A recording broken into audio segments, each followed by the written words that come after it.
All right, ever since I posted my review of Revenge by Black Flag, which you can go watch right here, where I essentially gave a very objective, critical review of their ingredient and dosing list, I have been hammered with more requests for supplement reviews. But here's the thing, I don't think it's particularly productive to just walk through each particular product and tell you where it comes up short to an actual clinical dose. So I thought what would be more productive is for me to walk you through a list of the supplement categories that are actually important for hunters, and then give you some individual product recommendations from companies that I trust in each of those categories. I could give you a list of thousands of supplements, vitamins, and minerals that have all been shown to have some benefit on your overall health. But I wanted to keep these specifically related to performance and recovery. So the categories in the products that I'm about to mention are things that when I take them, I actually feel a benefit. I either perform better, I recover faster, I sleep better, I think more clearly. If we're gonna spend money on this stuff, I wanna be able to measure and feel a direct benefit in my life. So before we get into the video though, I wanna let you know that if you stay tuned until the end, I will let you know how you can win this SIG Oscar 6 Image Stabilized Spotting Scope. So we're gonna start at the top of the supplements that I think are most important and then work our way all the way down to a couple that are in that kind of semi-optional category. So first and foremost, protein.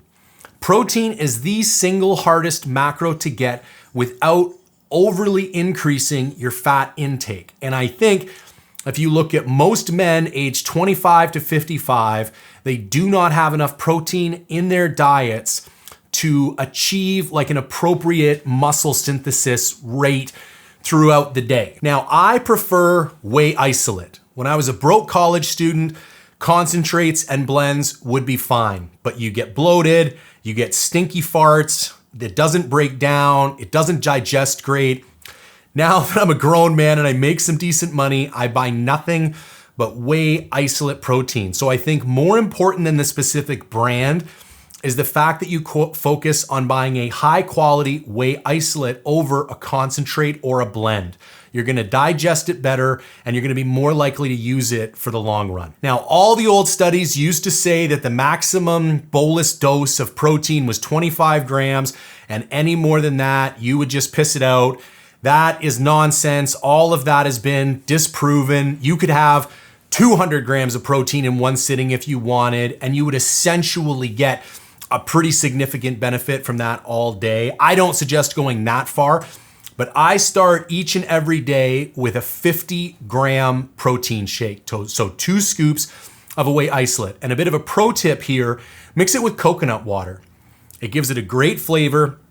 It helps hydrate you even more. And unbelievably enough, coconut water has a metric ton of potassium in it. Now, my favorite brand and flavor is All Max Isoflex in chocolate peanut butter. I buy it in 5-pound tubs. I usually buy 3 or 4 at a time. I have literally been drinking the same protein powder going back 10, 15 years. I don't even remember when I started buying it. It tastes so good. I can drink 1 to 2 protein shakes every single day and I never get tired of it. So if you need to test a couple brands to find the one you like, it's worth the time to do it and just buy the smaller tubs until you land on something that really knocks it out of the park for you. I would suggest staying away from the super exotic banana berry cream pie and all these super exotic flavors. There's not a lot of room for competition in the protein market because basically a whey isolate protein is a whey isolate protein. There's not a lot that you can do with it. So the only way these companies have to compete with each other is on flavor profile. So they'll have maple waffle and cinnamon toast crunch, and a lot of these are good for 1 or 2 shakes, but if you're gonna be drinking a shake every day, 7 days a week, 52 weeks a year, stay away from the exotic flavors. Chocolate peanut butter, vanilla, depending on your own flavor profile, these are the kind of things that you're gonna be able to use day after day with success. The last thing I should mention about protein is your overall daily macro goals. I think you should aim for somewhere between 0.8 and 1.0 grams per pound of lean body mass. So I am 230 pounds. I'm probably approximately 15% body fat. So let's just say I've got 200 pounds lean body mass. I'm trying to hit a minimum of 200 grams of lean protein every single day, which is difficult to get through diet alone. And so that's the main reason why I think supplementation is so important. But if you're hoping to build any kind of muscle or even retain the lean mass you already have, hitting that minimum 0.8 or ideal 1.0 grams per pound of lean body mass is an absolute necessity. Up next is creatine. And if anything, this is a tie for first place for me. This is the one supplement that I think everybody on the planet should be taking. The only way to get exogenous creatine is essentially red meat. And again, we just discussed how hard it is to eat enough red meat to get protein without increasing your fat intake. It's definitely too difficult to get enough creatine through red meat alone. So we need some type of exogenous supplementation. So what is creatine and why is it important? Well, let's start looking at how your body actually creates energy. So you have a molecule in your body called ATP, that is adenosine triphosphate. And essentially it is a molecule made up of 3 phosphate molecules. And when the body snaps off one of those phosphate molecules, when it breaks apart to create that single phosphate molecule and then adenosine diphosphate, the energy that is released in that snapping of that molecule is what you use for muscular contractions. And your body has a very limited storage. And so by putting more exogenous ATP back in your body, you are increasing the amount of endurance and the amount of muscle contractions you're going to be capable of before you run out of ATP. So what brands are good? Almost all creatine on the planet is made at the same place. Don't buy into any of the funky types of creatine. It is all nonsense. None of it is backed by science. You want creatine monohydrate. You should be able to buy a 2-pound tub for somewhere around 30 or 40 bucks, and that will last you months. The clinical dosage of creatine is 5 grams per day. That's fairly outdated information. There is a ton of new studies that are showing cognitive and neurally protective benefits from doses as high as 20 to 30 grams per day. Now, some people will notice certain signs of gastric distress going that high, so you kind of have to titrate your levels to get up there. I take 20 grams a day right now. I put 10 grams in my morning shake, and then at night, for my kind of bedtime snack, I have this Ninja Creamy thing where I make this like kind of fake ice cream with 2 cups of cashew milk and a scoop of a protein powder. And then I put like a half a handful of dry roasted peanuts and a couple of dark chocolate chips in there. That's an outstanding way to end the day.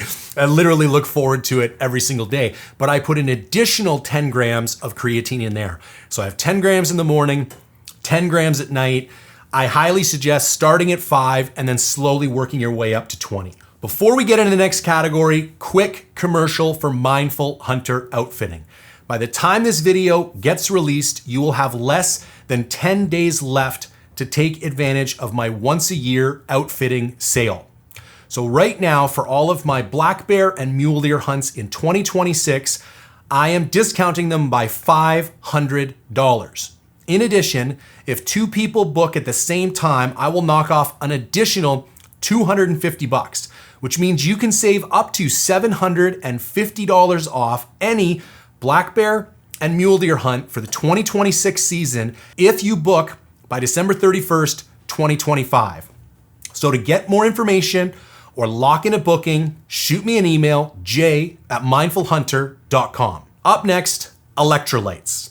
So the 3 main electrolytes are sodium, potassium, and magnesium. You can also throw calcium in there, but we have a variety of ways to get calcium, so we are rarely calcium deficient. It's really those first 3 that we need some form of exogenous supplementation for. And let me break down why. It's a little bit of an oversimplification, but essentially you need an electric signal to be sent to your muscles in order to fire a muscular contraction. And you need those minerals, those electrolytes to be present in order to facilitate the communication of that electric signal.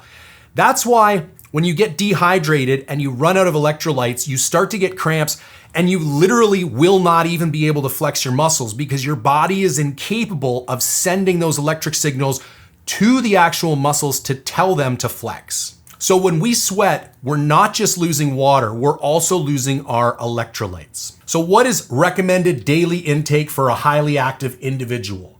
So for people training hard or on multi-day hunts, sodium, you want to shoot for 3 to 5 grams per day, potassium, 2.5 to 3.5 grams, magnesium, 400 to 500 milligrams, and calcium, about 1 gram per day.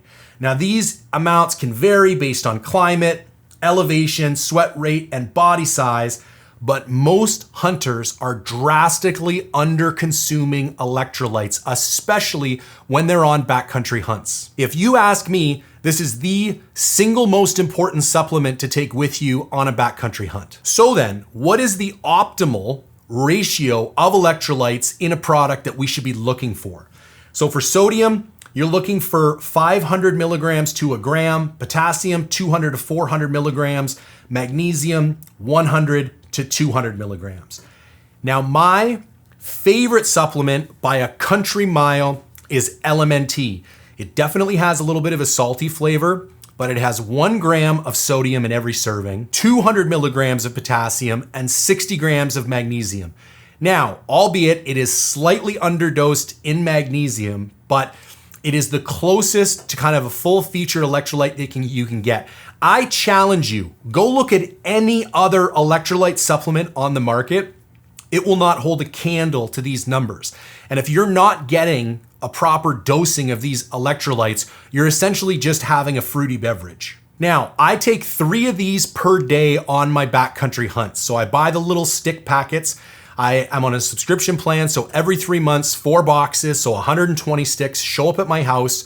So when I'm making up my individual food bags for each day in the backcountry, I put 3 of those a day in there. When I'm at home, I try and drink 2 a day. Minimum I get is 1 a day. On a good day, I get 2. Also, I usually get a box of chocolate once or twice a year because what I like to do in the middle of the morning when I would typically have my second cup of coffee, I take one of those chocolate caramel LMNTs, I pour hot water in it, and I'll have that as like a second hot drink. And that allows me to push that second cup of coffee back to like noon. So I don't end up having a third cup of coffee and I limit myself just to 2 for the day. This is another one that is relatively inexpensive. I think everybody should be taking. It's gonna help fight inflammation. It's gonna help joint wear and tear and fatigue. And it's because of the omega-3 fatty acids. Now, that combats the omega-6 and the omega-9. So when you are looking to buy, you do not want an omega-3, 6, 9 fish oil. You specifically want omega-3 fatty acids. And there's 2 specific compounds that you are looking for, EPA and DHA. Now, for daily dose, you want about 2 to 3 grams of combined EPA and DHA. I shoot for about 5 grams per day. And what you want, if you just need to go onto Amazon, and if you look at the fish oils, they're all gonna have differing varieties or amounts of EPA and DHA. And you need to find the ones with the highest amounts of EPA and DHA. So I'm bringing up this Weber Naturals that I found on Amazon, and it has 600 milligrams of EPA and 300 milligrams of DHA per capsule. So you're getting almost 1 gram. So if you took 5 pills a day, 2 or 3 in the morning, 2 or 3 at night, you're getting almost 5 grams of EPA and DHA every day. And this was like 25 bucks for a bottle, I think of 120 or something like that. So very affordable, very reasonable. Now, the only caveat here is it will cause gastric distress for some individuals. So if you are one of those people, you're gonna have to spend a little bit more money and you're gonna have to get something high end. Now, the best high-end fish oil that I have found is called Nutricy, and it's a liquid, a lemon-flavored liquid. Now, it also has an extremely high dose of EPA and DHA with 750 milligrams and 500 milligrams per one 5 milliliter teaspoon. So essentially, if you have 3 or 4 teaspoons a day of this stuff, you are gonna hit your ideal ratio for the day. So try the cheaper stuff. If your stomach doesn't mind, great, you can save it. If you need to spend a couple more bucks to get the stuff that's a little easier on your stomach and tastes a little better, go ahead and get this Nutri-C. Now, the last 2 supplements that we're gonna get into are semi-optional. I literally think everyone needs to be taking protein, creatine, electrolytes, and fish oil. And you can do that on a very reasonable budget. But if you wanna step it up one more notch, then you need to be adding essential amino acids. So, what are the list of essential amino acids? They are leucine, isoleucine, valine, lysine, methionine, phenylalanine, threonine, tryptophan, and histidine. Now, the reason that these are so critical is they help you build and repair muscle tissue, maintain lean mass, and recover from any type of physical activity. Now, in order to facilitate a conversation about EAAs, we need to first talk about BCAAs. So BCAAs are branched chain amino acids. These are leucine, isoleucine, and valine.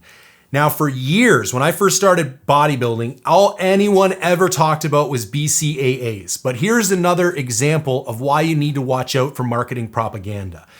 People knew early on that really you needed all 9 essential amino acids for proper protein synthesis and recovery. However, it was very difficult to flavor all 9. They have a very bitter, kind of acrid taste to them. And so the supplement companies just flooded the market with all of these studies that proved or claimed to prove that you only needed the 3 branched chain amino acids.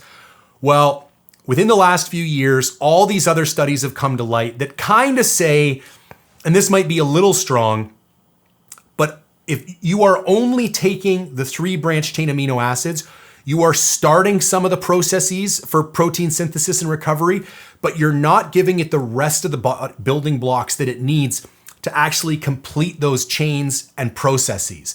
And so if you see any supplements on the market today in 2025 going into 2026 that claim they are a full-featured supplement, but they only contain the 3 BCAAs, leucine, isoleucine, and valine, do not buy the supplement. The supplement is trash. They just have that in there because BCAAs are cheaper, not only to buy, but cheaper to flavor than a full essential amino acid profile. The perfect analogy to this is sil nylon versus sil poly. Sil nylon is garbage. Everybody knows it's garbage. Why do half the companies building tents and shelters for hunters still use sil nylon? Because it's cheaper and most of the market isn't aware of how severe the benefits of sil poly are over sil nylon. So I'm here to tell you BCAAs are the sil nylon of the hunting industry and EAAs are the sil poly. So don't go buy the sil nylon or the BCAAs. Trust me on this, get the sil poly or the EAAs. So what should we be looking for in an EAA supplement? You want a full spectrum of all 9 essential amino acids. You want about 8 to 12 grams per serving. It should have at least 2.5 grams of leucine, and you want a 2 to 1 to 1 ratio of leucine to isoleucine and valine. Let's say it has 3 grams of leucine. It should have 1.5 grams of isoleucine and 1.5 grams of valine. It'd be very common on the back of the bottle for it to specifically call out a BCAA 2-1-1 ratio. So my 2 faves are a product called Silo 9 from Hostile and then the Gorilla Mode EAAs. I want to tell you right now, if there's one supplement company you want to look at for best bang for your buck supplements, it's Gorilla Mode. So this is, I don't know if you've ever seen Derek from More Plates, More Dates, huge YouTube channel, been on Rogan a bunch. He's actually from Vancouver where I'm filming this right now. Dude is an absolute genius, started his own supplement company. Every single product that they release is clinically dosed and aggressively priced. Now, some of the flavor profiles are not the best in the world. And that's why I wanted to throw Silo 9 in there by Hostile. If you've got a couple bucks, the Silo 9 is absolutely delicious. But The flavors are still not bad from Gorilla Mode. They're just like a 7 out of 10, where the flavors in Hostile are like a 9 out of 10. But that EAA product from Gorilla Mode is fantastic and relatively affordable. Okay, so before we get into the final recommendation, I promised I was gonna let you know how you can win this SIG Oscar 6 image stabilized spotting scope. Do you like the fact that I have no financial obligations with any companies or brands whatsoever, and the only thing I need to do is care about delivering value to you, the end consumer? If you find that valuable and you want to support me in making more content, the best way to do that is by joining Mindful Reviews. So right now, if you go to mindful-reviews.com, sign up for any one of the subscription plans. They start as low as $5 a month. By December 31st, 2025, you will be automatically entered to win this SIG Oscar 6 spotting scope. All right, the final supplement. This one is definitely optional, and it's a pre-workout. Now, I love pre-workouts. I specifically like high stim pre-workouts, probably a throwback to my old days. But they are definitely not necessary. But here's the reason I wanted to put in some recommendations for pre-workouts. If you are somebody who is on an extremely busy schedule, maybe you've got a young family, maybe you work 10, 12 hours a day, and by the time you get to the gym at night, you just don't have any gas, a pre-workout is for you. Or are you going through a muscle building phase in the off season and you really want to focus on hypertrophy? If that's the case, I think a pre-workout is an excellent addition to your supplement protocol. So here's the thing. I am not going to give you an exhaustive list of every ingredient that needs to be in a pre-workout. I'm going to give you the 3 biggies: citrulline, betaine anhydrous, and glycerol. And if these are clinically dosed, if the company is willing to spend enough money to put those 3 biggies in at a sufficient level, you can almost guarantee that everything else that needs to be in a pre-workout will be there. So for citrulline, you are looking of a minimum 6 grams. Betaine anhydrous, a minimum of 3 grams, and glycerol, a minimum of 3 grams. So if you can find those ingredients at that dose, you can almost guarantee that is a high quality, clinically dosed supplement that you can trust. Again, 2 that I will recommend from ample experience with each. Bloodshot by Hostel. They have a stim and a no stim version. I definitely prefer the stim version personally. And then Gorilla Mode from, again, Derek at More Plates, More Dates. And again, the Gorilla Mode is your best bang for your buck. There's always going to be a discount code floating around somewhere. I think if you use MPMD, it will give you an additional 10% off, even when there's a sale. Tons of different flavors. Can't recommend that product enough. I've used it heaps. All right, folks, there you have it. That is my opinion on the necessary list of supplements for somebody who is going to pursue a kind of athletic or backcountry version of hunting, where you need to train in the off season and be at your physical best, recover well, sleep well, think clearly. Is there any other supplements you take that you think fall into this same category of like unnecessary supplement? If so, drop a note in the comments section below. If you can engage with the content in any way, shape, or form, like, comment, share, subscribe, I would greatly appreciate it. And as always, thank you for tuning in.